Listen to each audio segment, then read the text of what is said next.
정작 그 사람은 그 환경 속에서도 행복한 삶을 살 수 있는 것이고요. 남들이 볼 때에는 저런 환경 속에는 참 행복하겠다라고 생각하는 환경이지만 정작 그 환경 속에 있는 사람은 행복하지 못한 경우도 있을 것이고요. 환경에 관한 문제, 어떤 외적인 조건에 관한 문제보다 그 상황 속에 있는 내 마음의 상태가 어떠냐 따라서 행복할 수 있고 그렇지 않을 수 있다는 겁니다. 그만큼 인생을 살면서 이 마음의 상태는 참 중요하다라고 하는 것이죠. 얼마나 중요하면 하나님은 마음을 연단하시는 분이실까? 마음이 무너지면 다 무너지는 거니까요. 그래서 잠언의 지혜자는 잠언 4장 23절에서 뭐라고 권면합니까? 모든 지킬 만한 것 중에 우리가 행복한 삶을 살기 위해 지켜야 할 것들이 너무너무 많은데 건강을 지켜야 되고 가족을 지켜야 되고 일터를 지켜야 되고 하여튼 지켜야 될 것들이 너무너무 많지만 모든 지킬 만한 것 중에 더욱 내 마음을 지키라. 그러면서 이유를 뭐라고 말합니까? 생명의 근원이 이에서 남이니라. 마음이 무너지면 죽는다는 거죠. 마음이 무너지면 생명이 무너진다라고 하는 것이죠.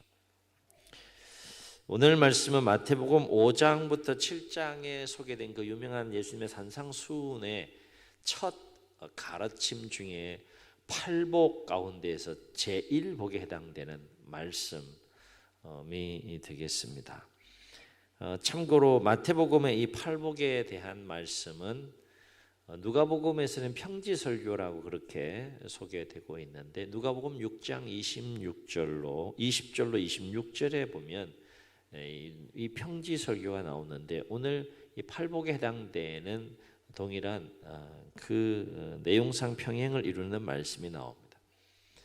마태복음에 나오는 팔복 중에 제1복과 누가복음의 평지설교에 나오는 제1복의 차이점은 뭔가 하면 여러분 성경을 이렇게 찾아보면 그 차이점이 나오는데 마태복음에서는 심령이 가난한 자는 이렇게 시작을 하지만 누가복음에서는 심령이라고 하는 것을 뺍니다. 그냥 가난한 자는 이렇게 시작하는 것을 보게 돼요. 왜 이런 차이점이 생기는 것일까? 이는 마태가 마태복음을 통해서 강조하는 강조점과 누가복음에서 강조하는 강조점이 다른 거죠. 마태복음의 이 복음서를 읽는 공동체와 누가가 전하는 복음서를 읽는 공동체가 서로 좀 다른 것이죠.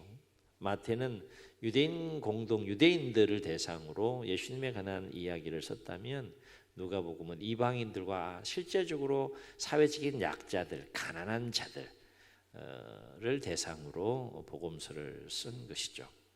그러니까 그 대상에 맞게 강조점이 좀 다른 차원에서 마태복음은 심령이 가난한 자는 이 부분을 강조하고 누가복음에서는 그냥 가난한 자는 실질적으로 가난한 사람들에 대한 그 대상들을 염두에 두고 예수님의 팔복에 관한 이 복 중에 첫 번째 복에 대한 메시지를 전하는 것을 보게 됩니다. 그래서 누가복음은 실질적으로 이 부분을 언급하면서 부한자들에게 어떤 일이 일어나는지에 대한 부분을 겸해서 누가복음 6장 그 평지설교에 보게 되면 설명하고 있는 것을 보게 되는 것이죠. 가난한 자와 부한 자를 대비시키면서 하나님의 은혜가 어떻게 역사하는지 이를 누가복음에서 실제로 설명하는 것을 보게 됩니다. 그리고 마태가 강조하는 이 심령은에 해당되는 헬라 원어가 푸뉴마예요. 푸뉴마. 이 푸뉴마는 우리가 일반적으로 생각하는 차원의 어떤 마음이 아니라 우리 몸을 3분법으로 구분하기도 하고 2분법으로 구분하기도 하는데 3분법으로 구분했을 때는 육과 혼, 마음과 영 이렇게 구분을 하죠. 그 가운데에서 이 영에 해당되는 단어가 푸뉴마입니다. 조금 구분이 되는 것이죠. 몸이 이렇게 딱딱 무 자르듯이 혹은 두부 자르듯이 뚝뚝뚝 이렇게 구분되는 건 아니 유기체긴 하지만 그렇게 세밀하게 이 육 꼬집으면 아픈 이 사륵스라고 그러죠. 이 육과 그 다음에 마음, 영어로는 soul로 그렇게 이제 번역이 되는 이 마음과 그 다음에 영어로는 spirit으로 이렇게 번역되는 영에 관한 부분인데 푸뉴마는 바로 이 영을 의미하는 단어이다 하는 거예요. 그래서 3절을 다시 원어적 의미로 번역하면 영이 가난한 자는 이렇게 우리가 이해할 수 있다는 거예요.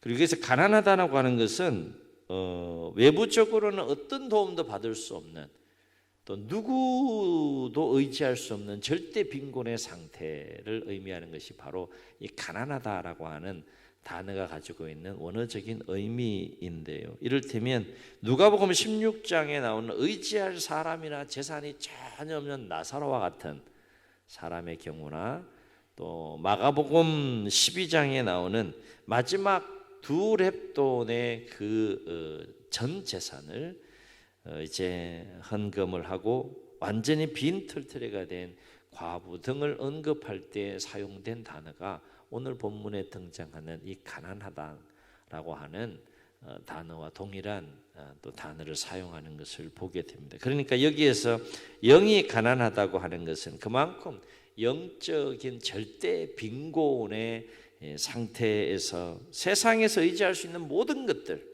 세상에 기댈 수 있는 모든 것들을 다 내려놓고 오직 하나님만을 바라보고 오직 하나님만을 의지하며 오직 하나님의 은혜만을 갈망하는, 간절히 사모하는 것, 그것이 바로 영이 가난하다라고 하는 의미가 되겠습니다. 그만큼 간절함과 절박함으로 하나님의 은혜를 갈망하는 이 영적인 목마름, 그것이 바로 영이 가난한 자에 해당되는 심령의 상태다라고 할 수 있습니다.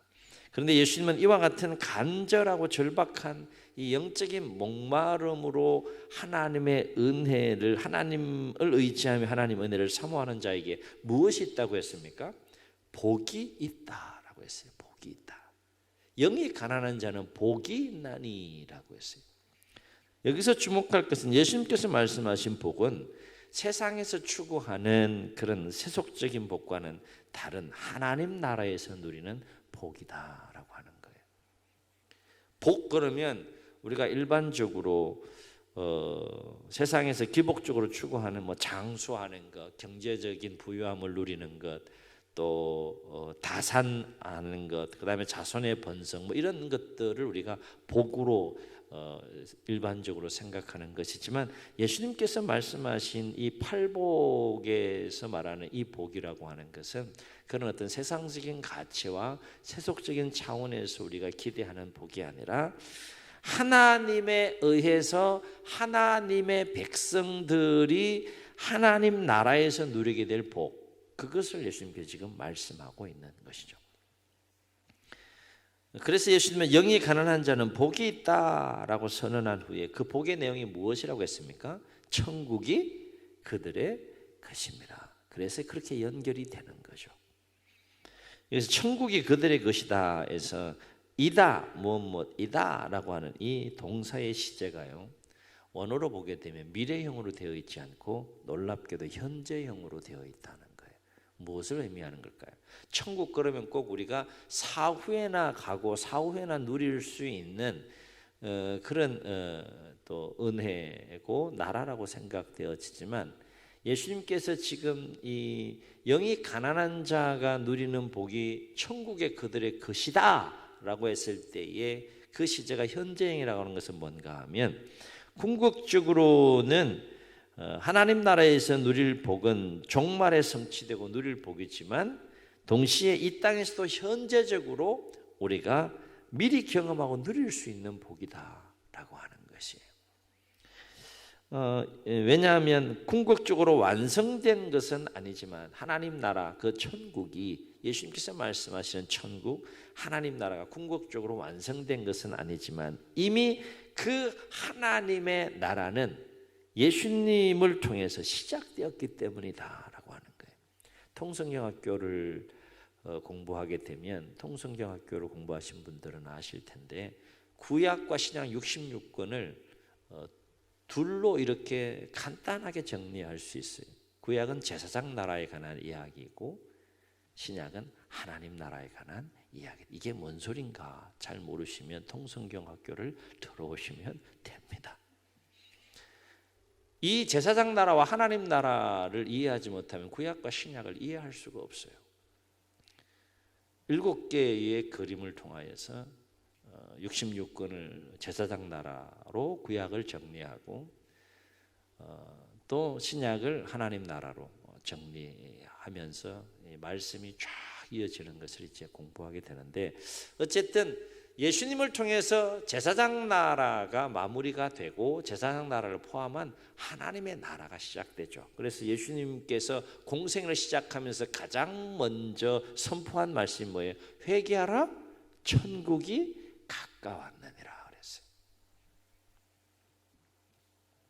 제사장 나라는 율법의 시대라면 하나님 나라는 은혜의 시대로 그렇게 정리할 수 있는데, 어쨌든 예수님을 통해서 장차 궁극적으로 예수님의 재림을 통하여 하나님 나라가 완성이 되고, 그 하나님 나라에서 하나님의 백성들이 하나님 부어주시는 그 영원한 풍성한 은혜와 복을 누리게 되겠지만, 그것은 장차 미래에 우리가 누릴 나라 또 은혜만이 아니라 현재 완성된 것은 아니지만 이미 예수님을 통해 시작되고 온 그 천국과 천국에 부어주시는, 천국에서 누리는 그 하나님의 은혜를 이 땅에서 경험하고 미리 누릴 수 있다.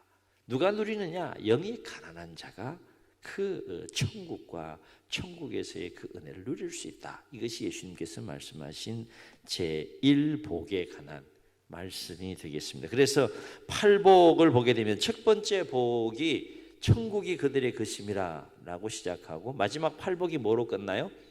동일하게 천국이 그들의 것임이라, 그렇게 끝이 나는 것을 보게 됩니다. 이것은 첫 번째와 마지막 복만 천국에서의 복을 누리, 하나님 나라의 복을 누리는 것이 아니라 그 사이에 있는 2에서 7번째까지의 복 또한 장차도 누리지만 이 땅에서도 우리가 그 하나님 나라를 경험하고 하나님 나라 백성으로서 하나님 부어주시는 천국에서 누리게 되는 그 풍성한 은혜를 경험하고 누리게 된다라고 하는 것입니다. 그래서 실제로 예수님의 공생애를 보게 되면 누가 이 천국의 백성이 됩니까?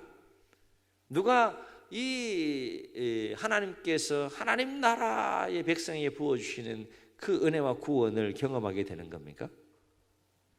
누가 누리게 돼요?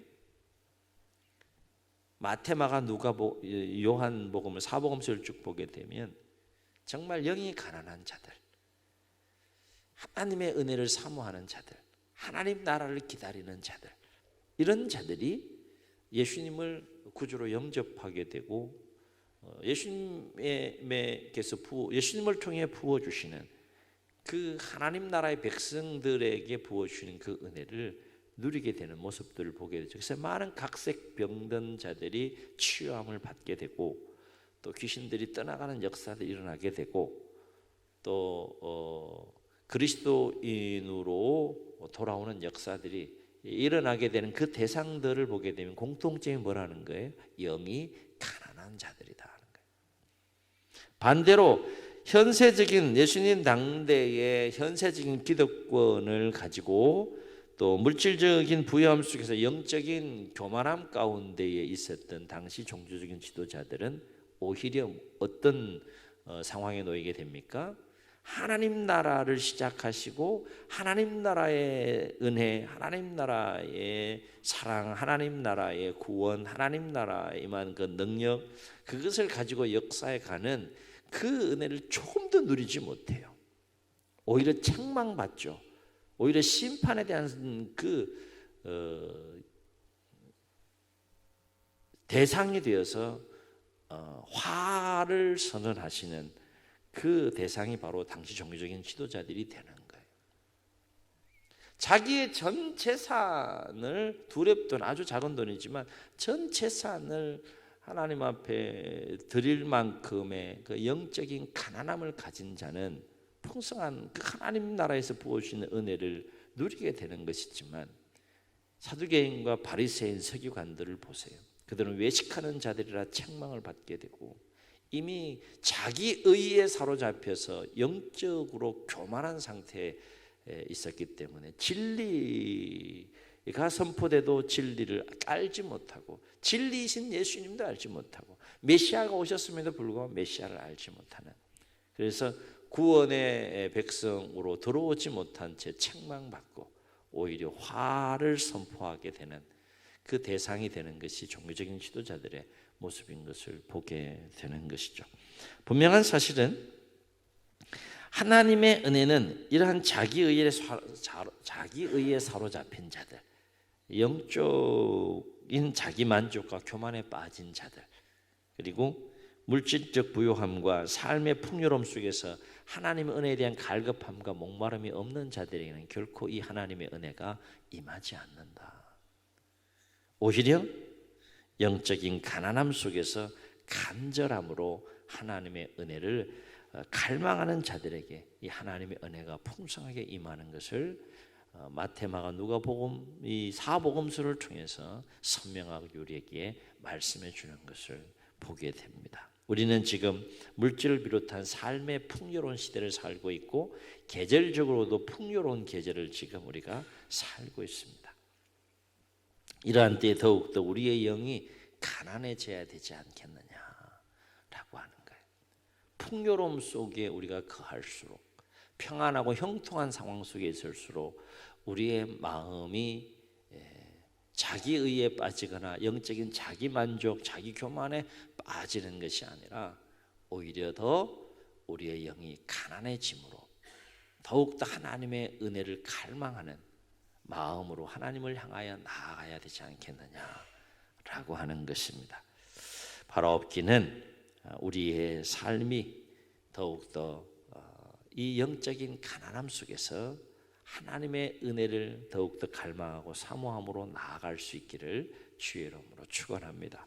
그래서 영이 가난한 자들에게 부어주시는 풍성한 하나님의 은혜를 날마다 누리시고 경험하는 은혜와 복이 여러분 삶 가운데 임하시기를 주의 이름으로 축원합니다. 축원합니다. 우리 말씀을 기억하시면서 우리 함께 찬양하시고 한번 기도하시겠습니다.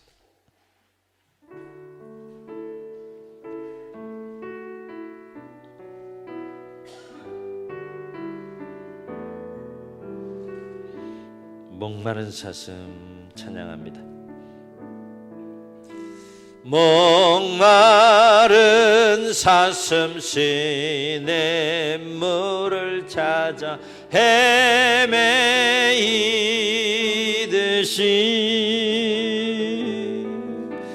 내 영혼 주를 찾기에 갈급하나이다.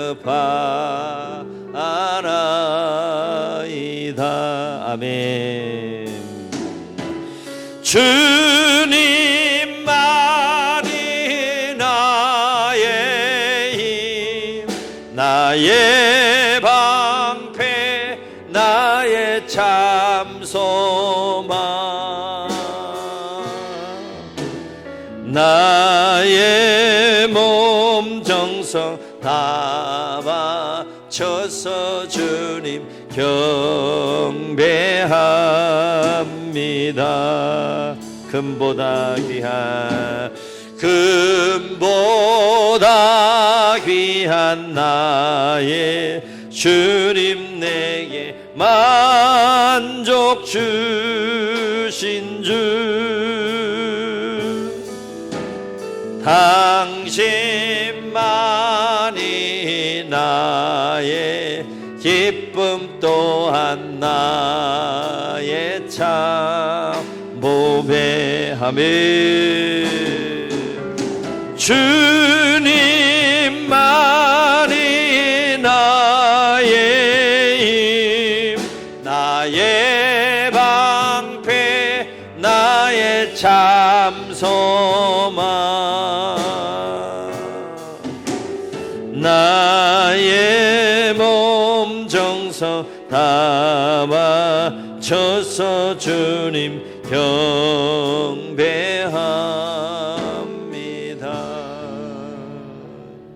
주의 눈을 감으시고 우리 말씀을 기억하시면서 통성으로 기도하시겠습니다. 우리 삶을 살고 신앙생활 하면서 우리의 마음이 높아져 있는 부분은 없습니까? 하나님의 말씀으로 채워져야 될 그 마음의 공간은, 하나님의 은혜를 갈망하는 그 갈망으로, 목마름으로, 간절함으로 채워져야 될 그 마음의 공간에 너무나 많은 인간적인 생각과 욕망들로 채워져 있지는 않습니까?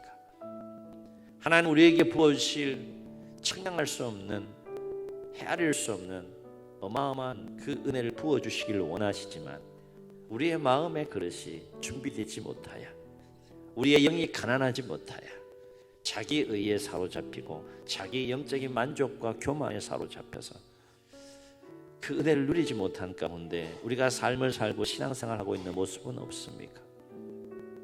분명히 기도해야 하는데 기도에 대한 목마름이 없고, 분명히 말씀을 읽고 더 묵상하는 삶을 살아야 되는데 말씀과 동떨어진 삶을 살고 있고, 분명히 예배를 사모하며 갈망해야 하는데 예배를 경히 여기고 소홀히 여기는 가운데 삶을 살고 신앙생활하고 있는 모습은 없습니까? 우리는 풍요로운 시대를 살고 있습니다. 또 풍요로운 계절을 보내고 있습니다. 이럴 때 더욱더 우리의 영이 가난해져야 되지 않겠습니까? 하나님의 은혜를 목마른 사슴이 시냇물을 갈급해함 같이 그 영적인 목마름으로 하나님을 앞에 나아가야 되지 않겠습니까? 주여, 영이 가난하게 하옵소서. 영적인 목마름으로 하나님의 은혜를 간절히 사모하며 나아가는 우리의 신앙생활이 되게 하셔서 천국이 그들의 것임이라 말씀하신 이 말씀을 체험하게 하시고, 천국에서 하나님이 부어주시는 그 풍성한 은혜를 매일매일의 삶 가운데에서 우리가 맛보고 경험하는 신앙생활이 되게 해 주옵소서. 이런 마음 가지고 주님 세 번 부르시고 통성으로 기도합니다. 주여